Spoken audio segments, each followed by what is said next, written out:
Welcome back, anime fans! Today, we're diving into episode 3 of Maid Sama, where Misaki learns that being a little sister is way harder than being a student council president.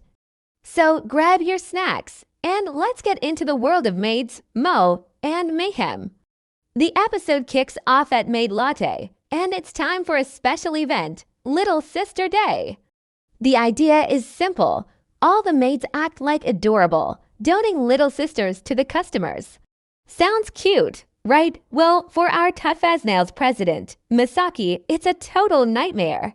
She's trying her best, but her attempts at being a sweet little sis come off as, well, robotic. Her lines are stiff, her smile is forced, and she just can't seem to nail that bubbly, innocent vibe.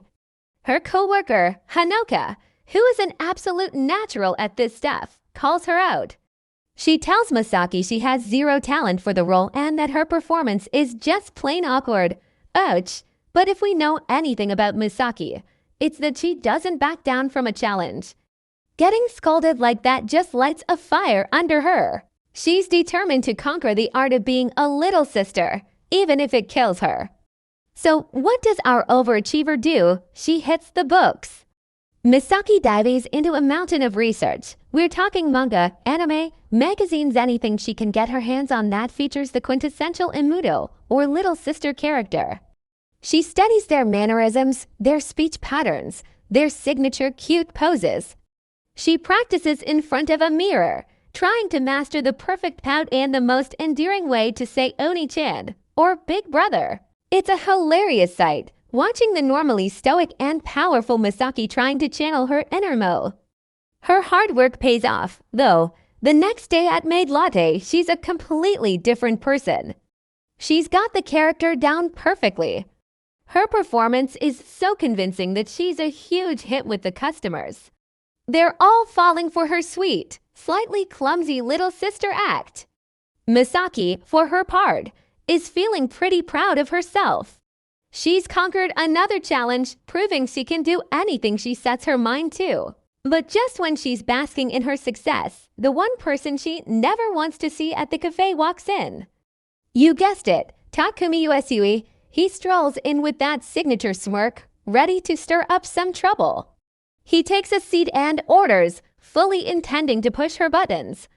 Misaki is internally screaming, but she has to stay in character. She approaches his table, ready to serve him as his adoring little sister.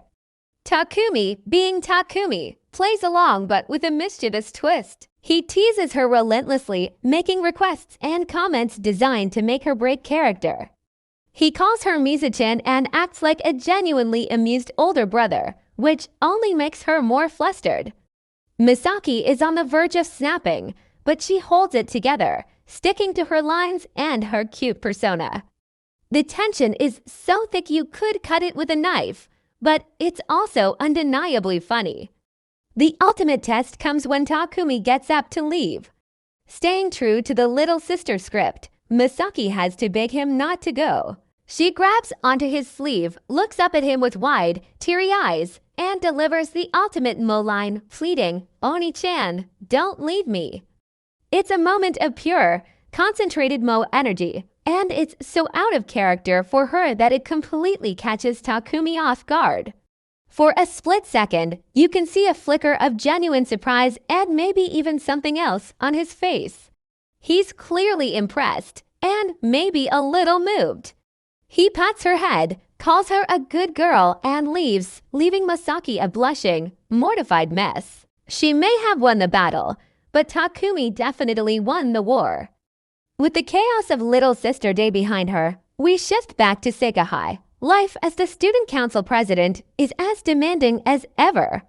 We see a scene where a female student is trying to confess her feelings to Takumi.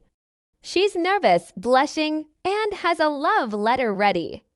But Takumi, ever the heartbreaker, rejects her flat out before she can even finish. He does it calmly, almost dismissively, without a second thought. But here's the interesting part. While he's rejecting this girl, his eyes aren't on her. They're locked on Misaki, who is nearby, completely unaware she's being watched. She's busy doing her president duties, scolding a student for climbing a wobbly ladder to fix a sign. It's a subtle but powerful moment that shows us where Takumi's real attention lies. He's not interested in the confessions of other girls. He's completely captivated by Misaki. Just as Misaki is lecturing the student, disaster strikes. The ladder gives way, and a heavy wooden plank comes tumbling down, heading straight for another student standing below. Without a second of hesitation, Misaki shoves the student out of the way, taking the full brunt of the falling plank herself. It's a heroic act, showcasing her protective instincts and her selflessness. She puts the safety of her fellow students above her own, no matter the cost. The plank scrapes her arm, leaving a nasty gash. Of course, the only person who seems to notice the severity of it right away is Takumi. He rushes to her side, his usual teasing demeanor completely gone, replaced by genuine concern. He insists on taking her to the infirmary to get it treated. Misaki, ever the stoic, tries to brush it off, saying it's just a scratch and she's fine. But Takumi isn't having any of it. He gently but firmly leads her away. In the infirmary, we get one of those classic, heart-fluttering moments that Maid Sama is famous for. The school nurse is out, so Takumi takes it upon himself to clean and bandage her wound. The atmosphere is quiet and intimate. He's incredibly gentle as he tends to her injury, his touch careful and deliberate. Misaki is clearly uncomfortable with this level of closeness and his sudden show of kindness. She's not used to anyone taking care of her, especially not him. She tries to maintain her tough exterior, but you can see her defenses starting to crack. She asks him why he's always around, why he keeps showing up wherever she is. His answer is simple and a little cryptic. It's my special skill. This scene is a huge step forward for their relationship. It moves beyond the constant teasing and reveals a deeper, more tender side to Takumi's feelings for her.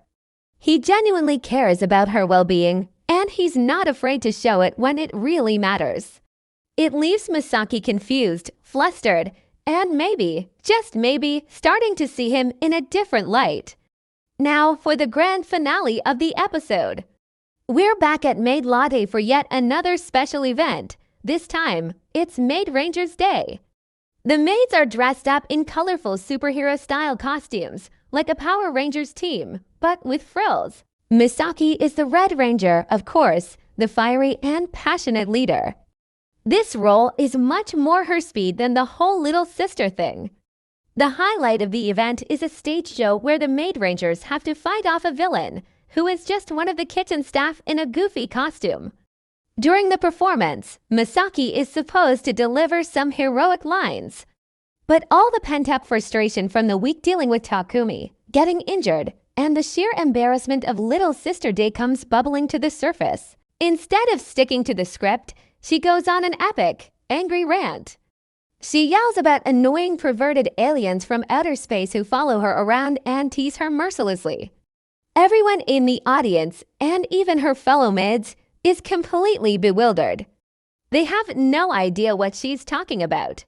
But we, the viewers, and one specific person in the crowd, know exactly who she's referring to. The camera pans to the audience, and there he is, Takumi, sipping his drink with that all-knowing smirk on his face. He's enjoying every second of her meltdown, completely unfazed.